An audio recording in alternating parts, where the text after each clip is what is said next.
How's it going, everybody? Texas Man here. I hope you guys are all having a fabulous day. Please give this video a thumbs up if you guys really enjoy it. Subscribe if you guys have not already. Also, do me the biggest favor of all. Hit the bell notification button so you guys don't miss out on future videos or streams here on the channel.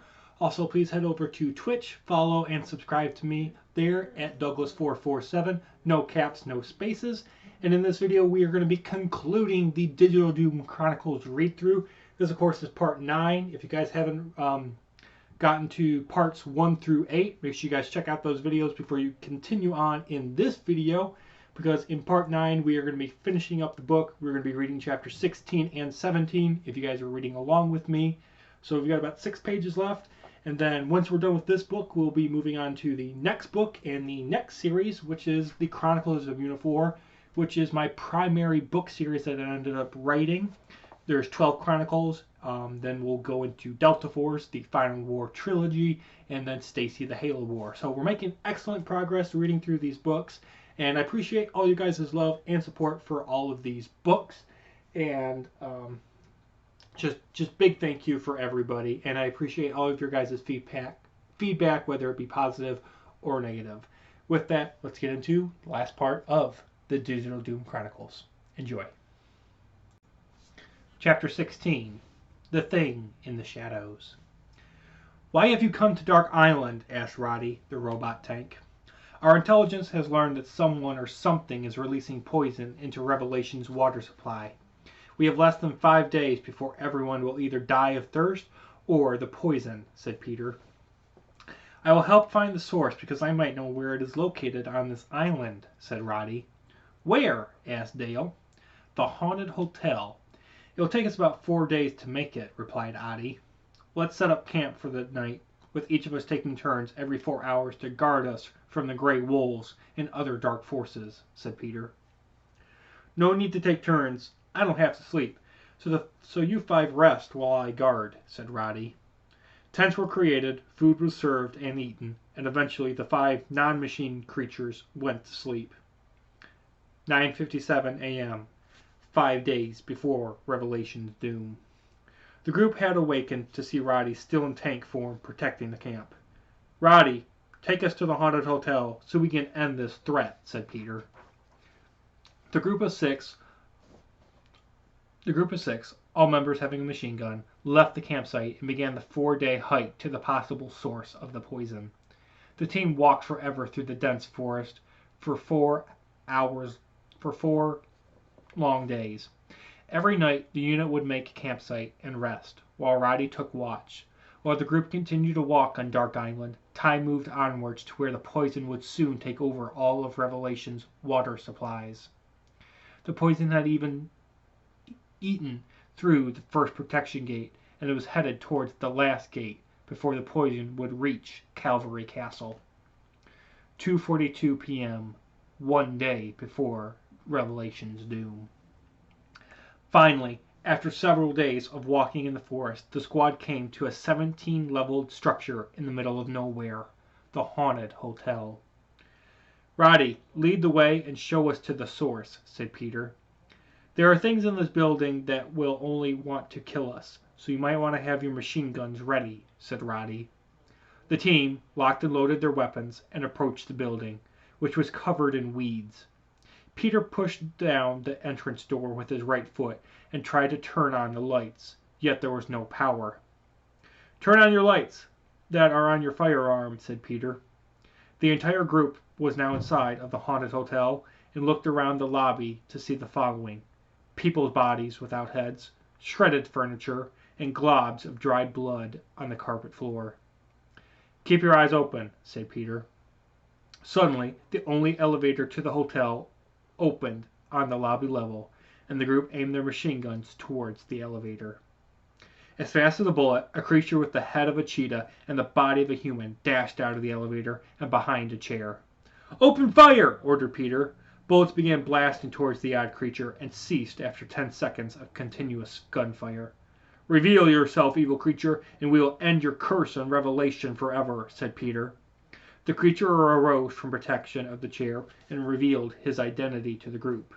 "Speedy Terror Creature Warrior," said Dale, realizing who was also in the lobby. I am not the cause of Revelation's doom. The evil unknown creature is the one you seek, said STCW. Where is this dark creature? Asked Peter. On the top level of this hotel, replied STCW. What are you doing here? Asked Tim and Echo. Protecting my master from people and creatures like you, answered STCW.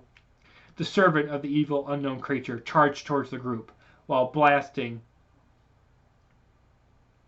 The servant of the evil unknown creature charged towards the group, was blasted with 50 bullets, and died in the lobby. Let's locate the evil unknown creature and eliminate this threat once and for all, said Peter. The unit entered the elevator and started up towards the top level of the haunted hotel.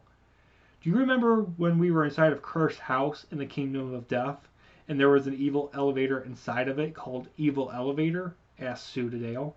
Yes. Why do you ask? Replied Dale. Do you think the blue sphere will appear again while we are in here? Asked Sue. The answer to Sue's question was given when the blue sphere appeared in the elevator out of nowhere. Hello again, Peter, Dale, Sue, and Tim and Echo. And to you too, Lucy and Roddy, said the blue sphere. Who is that? Asked Lucy to Peter. She is the one who saved us from death and sent us here, replied Peter. Before you meet the evil unknown creature, I wanted to warn you that it will reveal to you many things of the past and the future, said the blue sphere. I must go now. I can't be here any longer, said the blue sphere. Will we see you again? Asked Dale. No, because very soon, said the blue sphere, not finishing his sentence.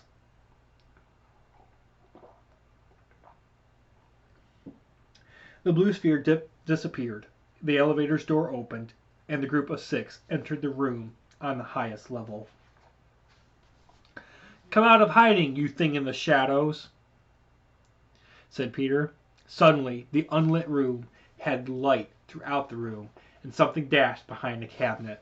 A few seconds later, a dark figure attacked Roddy, snapped his machine gun body in half, and disappeared in less than 2 seconds. An eerie sound was made and reminded the group of the thing in the temple that killed General Phil and General Ted. What is this thing? Asked Dale. Your worst nightmare, said an unknown voice. The remaining members of the group saw a dark figure standing in the middle of the room and blasted their machine guns at the creature, yet it did nothing. Fools, no weapon can kill me, for I am the evil unknown creature. I am the thing in the shadows, said the creature with no facial expression. Chapter 17. Digital Doom. Who are you, and what are you doing to Revelation? Asked Peter. I am the spirit of Clay Dudair. I am the creature that killed General Phil and General Ted, along with the other 300 people in the temple. I killed all those clowns in Oak Village. I blasted into Machine City, killed the workers, and released Saw Monster and Groudon. I am the dark figure you saw on this island shore. I am the one that killed the last robot tank. Lastly, I am the one that is the source of the poison that will kill everyone in Revelation, including you 5, Heaven Dragon, and Robo-Teacher Jesse, said the evil unknown creature, or Clay Dudair spirit. You may be the deadliest creature known to man, but you will no longer continue your plans for other worlds any longer, said Tim and Echo. What are you talking about? Asked Peter. Clay Dudair's poison will not stop in Revelation. It will spread into your world taut unless the source is defeated. Jesse sent me this information last night, said Tim and Echo. You can't kill me or stop me from using the great lamp post to enter Tot and rule it also, said Clay Dudair. What is he talking about? Asked Dale. I lied to you all in my cabin when I told you there is no way to leave Revelation without dying. There is a device called the Great Lamp Post, and with one touch of it, you will be teleported to your world. I lied to you because Jesse knew we would need you to defeat Clay Dudair and watch Heaven Dragon die, said Tim and Echo. It is too bad you realize this too late to save this world. Even as we speak, thousands, including Heaven Dragon, are dying from thirst or the poison.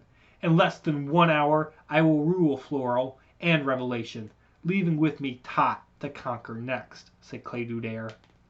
Not if I completely annihilate this dead world and protect Tot from your wrath, said Timineko. Peter, take your family and go home, said Timineko. Timineko teleported the four humans to the rich lands, right next to the solid gold lamppost. The great lamppost. Peter, we have to leave before Timineko destroys this world, said Lucy. I'm not leaving behind a friend, said Peter. Dale and Sue touched the great lamppost and disappeared from Peter's sight. Lucy pulled her husband towards the way home. Both humans touched it and disappeared from the digital dimension called Revelation forever. Location, Revelation, the haunted hotel. What are you going to do by yourself? Asked Clay Dudare. After Clay Dudare spoke, a dragon with stripes of gold and of brown appeared flying around the exterior of the building. Who is that? Asked Timineko. That is my creation known as Gold Dragon, and his fireballs turn objects into solid gold, said Clay Dudare. Gold Dragon, turn this building into solid gold, please, said Clay Dudare. Gold Dragon fired a fireball at the base of the structure, and the structure started turning into solid gold. Here you will be trapped in a haunted hotel until you die, said Clay Dudare. I can teleport out of this solid gold building just like you, replied Timineko. Fool, no one can teleport through gold but a spirit like me, said Clay Dudare. Good, so you won't be expecting this, said Timineko. Timineko spread his hands and legs in the formation of someone on a cross, and light began to come into his body. What are you doing, brother? Asked Clay Dudare. You're not my brother. Clay Dudare died near his palace weeks ago, and his spirit is going to die along with the rest of this world, said Timineko. You wouldn't kill yourself to protect a world you're not even from, said Clay Dudare. Watch me, because I declare your digital doom, said Timineko. Timineko smacked his hands together, and the light that was being stored blasted out of his body, remembering that his death is only the beginning. Sad but true, the entire digital dimension of Revelation and every remaining living creature was annihilated. Location, Tot, England. I, Peter Arnold, looked around to realize Timineko had teleported us to my parents' home in England, still in the year 1945, but without my parents alive to greet us home. I wonder if we will ever be able to visit other digital dimensions like Floral, asked Sue. What happens now? Asked Dale. We move on in life and never speak of Revelation to anyone, so a world can't be created and conquered by dark forces, replied Lucy.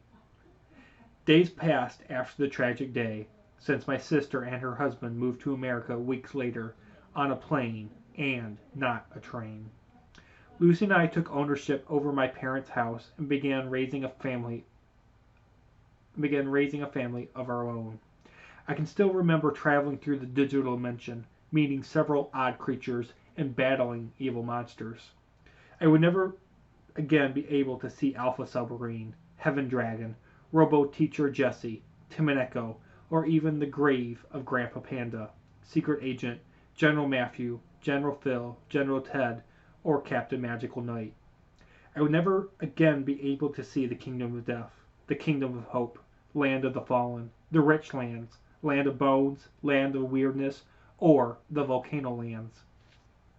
I would never be able to live in Calvary Castle with Lucy and our family. I would never be able to enjoy my superpowers to create and control things.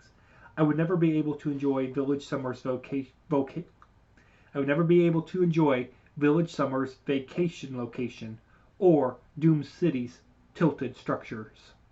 I would never be able to tell my children of Revelation, because we didn't want a world to be created and soon be destroyed by other forces of wrath, darkness, and destruction.